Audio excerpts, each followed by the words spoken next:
The Principles of Economics with Applications to Practical Problems by Frank Albert Fetter.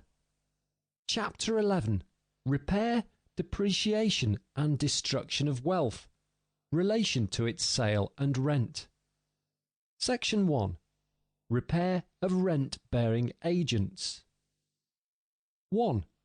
The continued rent of indirect agents is dependent on the continual repair of certain parts necessary for their efficiency. All earthly things wear out or decay. Whenever man's hand is withheld, nature takes possession of his work, regardless of his purposes. Dust gathers on unused clothes, and moths burrow in them. Shut up a house, and windows are shattered, roofs leak, and vermin swarm. To close a factory is to hasten the time when buildings and machinery will be piled upon the rubbish heap. The most magnificent and solid works of man have crumbled under the finger of time. The earth is strewn with ruins of gigantic engineering works, aqueducts, canals, temples, and monuments, whose restoration would be no less a task than was their first building. Everywhere vigilance and repairs are the conditions of continued uses of wealth. Some works of nature, such as waterfalls, may appear to have continued use without repair, but they bear rent only when used with other things that must be constantly mended. A certain amount of labour on the banks of the mill stream and certain repairs on the dam, the water wheel, and the gates are necessary. By a fiction in business contracts, the waterfall may be dealt with apart from those conditions to its use, and may be rented, as a field is, with the agreement that the tenant keep up the repairs. The efficiency of land as mere standing room usually does not seem to be dependent on repairs, but here again the land yields rent in connection with other rent-bearing agents, such as houses and other agents above ground, which must be repaired. Standing room on land is not a complete indirect agent. It is but one of the conditions for carrying on an industry, and even it often requires repairs to make it usable.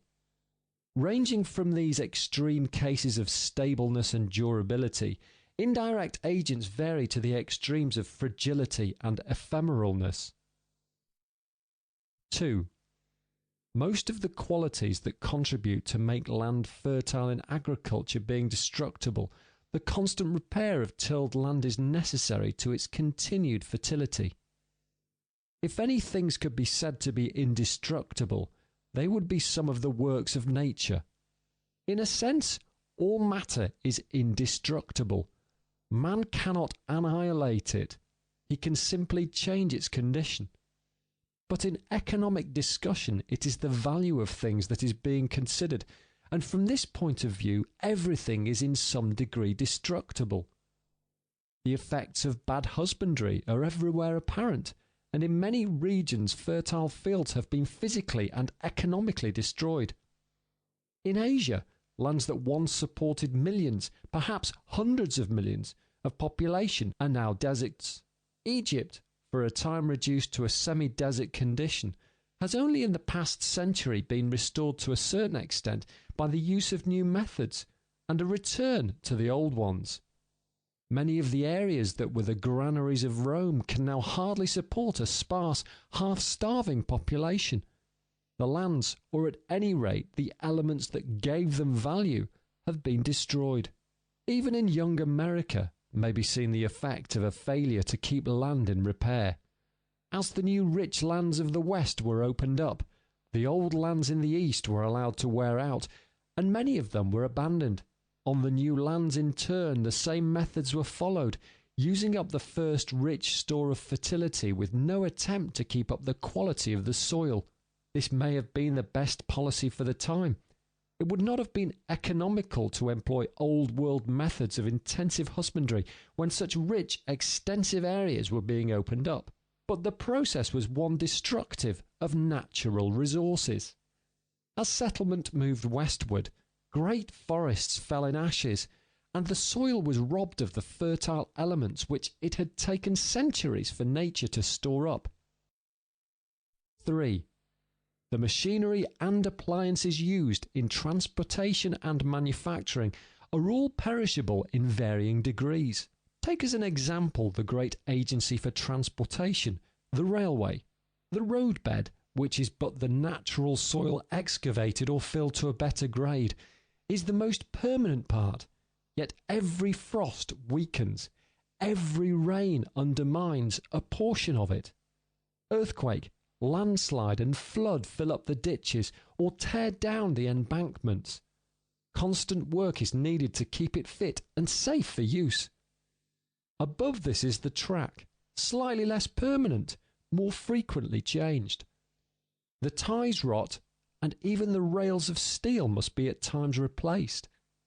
The rolling stock is still less durable, and the different parts vary in length of life. It is said that the wheel tyres are renewed 4 times, the boiler 3 times, and the paint 7 times before a locomotive is entirely worn out. The oil used in the wheel, which is a necessary part of the running machine, has to be applied every day. There is a great difference in the length of life of manufacturing appliances. The building is fairly durable, yet an average depreciation rate of 1.5% a year must be allowed to offset a reduction in its value of over 50% in 30 years.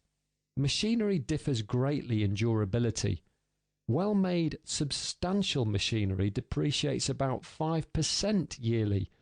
The engines and boilers depreciate more rapidly than the running gear. The loose tools have to be replaced every 2nd to 4th year, while the materials consumed in the industry must be repaired and replaced at every repetition of the process of manufacture. If a factory is to be maintained in its efficiency in accordance with the terms of the renting contract, and is to continue its renting power, everything about it must be from time to time repaired and replaced. 4. Neglect or postponement of repairs must cause a falling off of the rent-earning power. The neglect of repairs may have different results in the factory.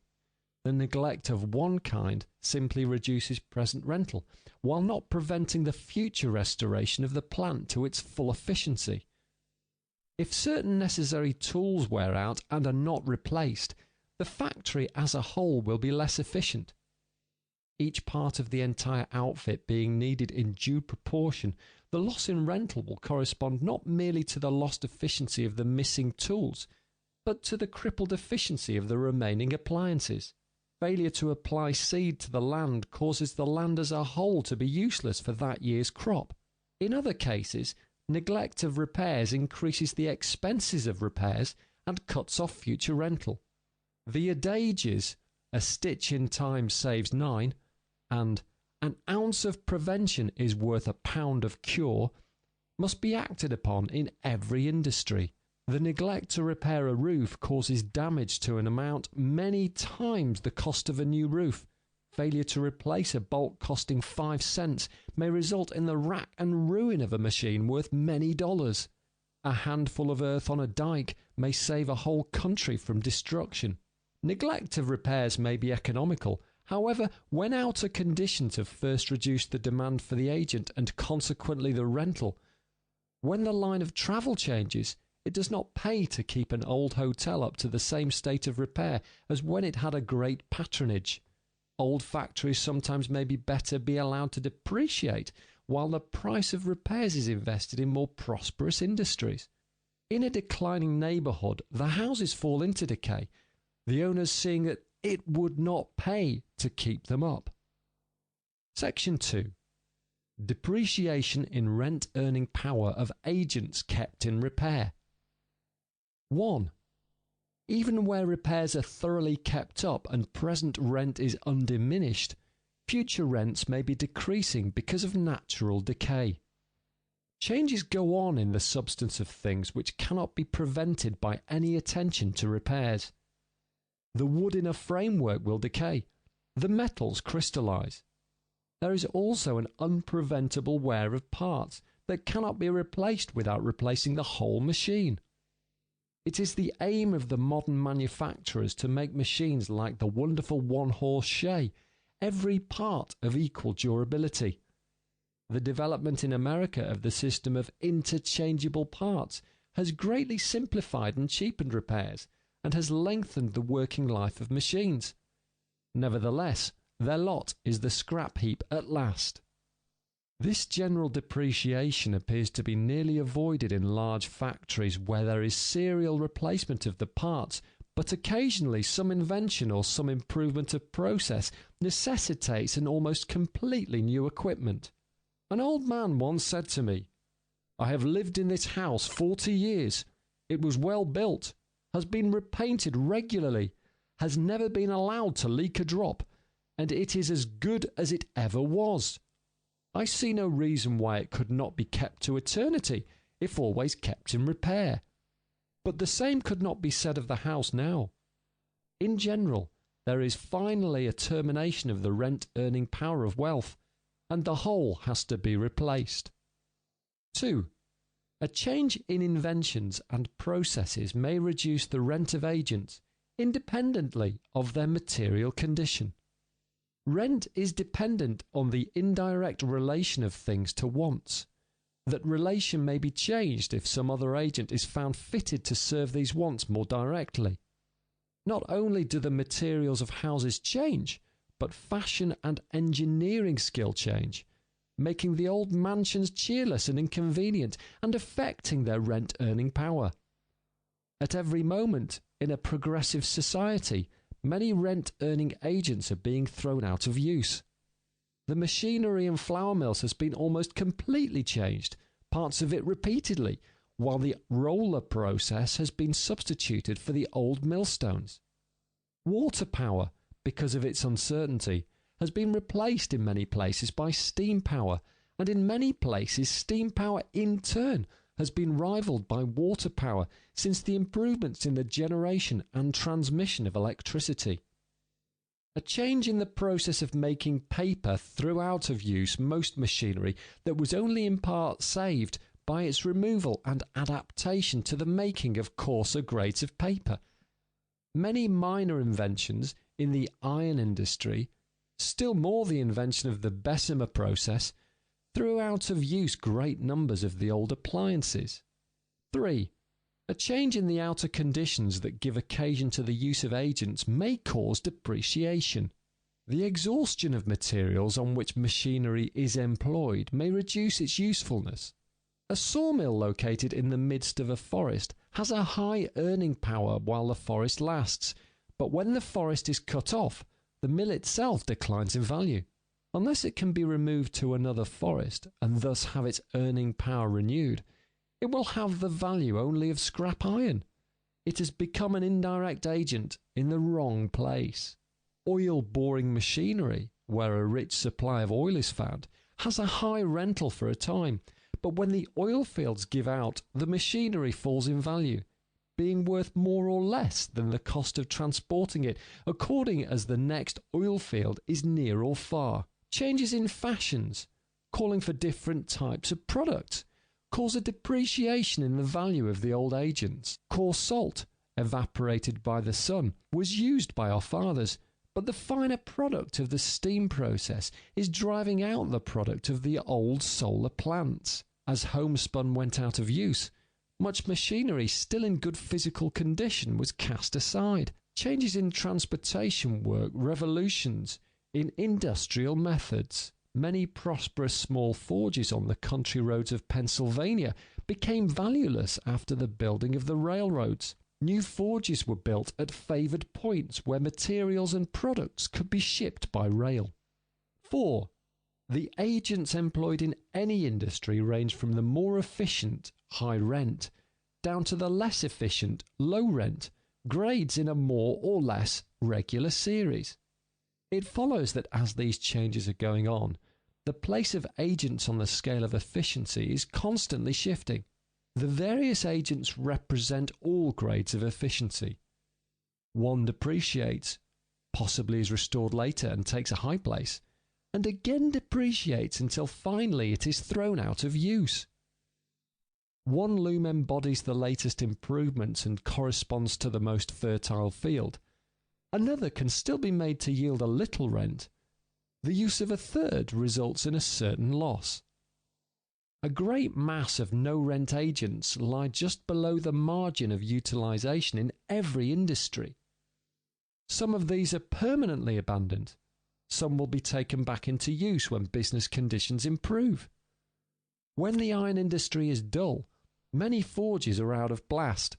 But when iron is again in demand, there is a gradual taking up of the abandoned forges, factories and machines as they are brought within the margin of profitable utilization. Many agents not actually earning a rent may become rent earning through a change in business conditions. Section 3. Destruction of natural stores of materials. 1. A large part of industry is now conducted without regard to the preservation of the sources of income. A striking example of this is the use, or rather the destruction, of the American forests. In the last century, the demand for lumber grew rapidly both on account of domestic needs and of the needs of the older countries. Great quantities of wood have been used and still greater quantities wasted. Trees being girdled, the ground burned over, the timber destroyed in any way that would clear the soil, timber which today would be of far more value than is the cleared land on which it stood. Considering present needs and conditions, the labour seems to have been worse than wasted. The direct effect of this destruction of the supply has been the increase in the value of timber. To the settlers, much of the timber was worse than useless. They paid and laboured to get rid of it. Now the supplies of lumber must be sought on the very margins of our territory. Florida, Maine, northern Michigan and Wisconsin, Washington and Oregon. The supplies in Washington and Oregon are almost unavailable in the eastern states on account of the cost of transportation. Professor Marsh, 30 years ago, strikingly characterized the policy that has been pursued. We are breaking up the foundation timbers and the wainscoting of the house in which we live in order to boil our mess of pottage. The indirect effects of these changes are fully as great as the direct ones. Forests greatly affect climate, temperature and soil. They influence the humidity.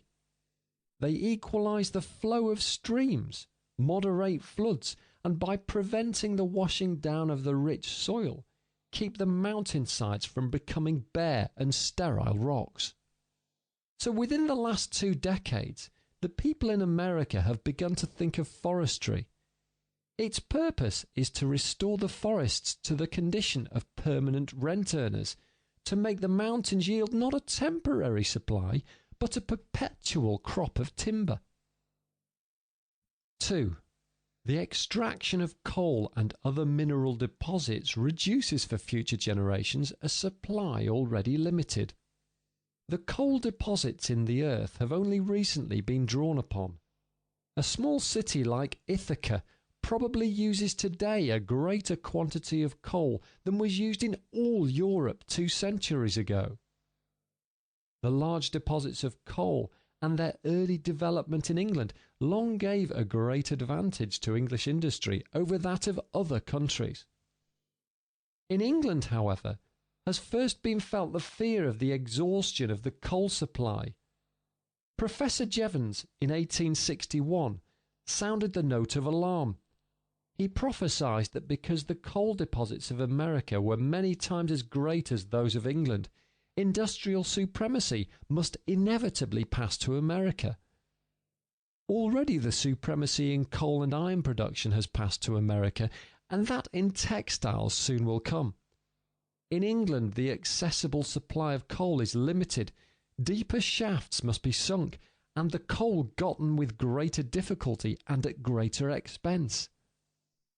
Coal has risen in price in England within the last few years and will continue to rise in the future. The coal deposits of America are 37 times as great as those of England, but even these will soon be exhausted. And yet, on the part of all except the coal trust, there appears in America a thoughtless disregard for the future. Supplies of copper, iron, and lead in favoured positions are likewise limited and are being rapidly centred in the hands of great companies. The increasing demand for these products ensures a steadily rising income from their annual use. The value of the mines, being based on the series of incomes they will yield, may increase, while their unused treasures dwindle in quantity. 3. The exhaustion of natural stores of material is due to civilization, but it threatens to put an end to industrial progress.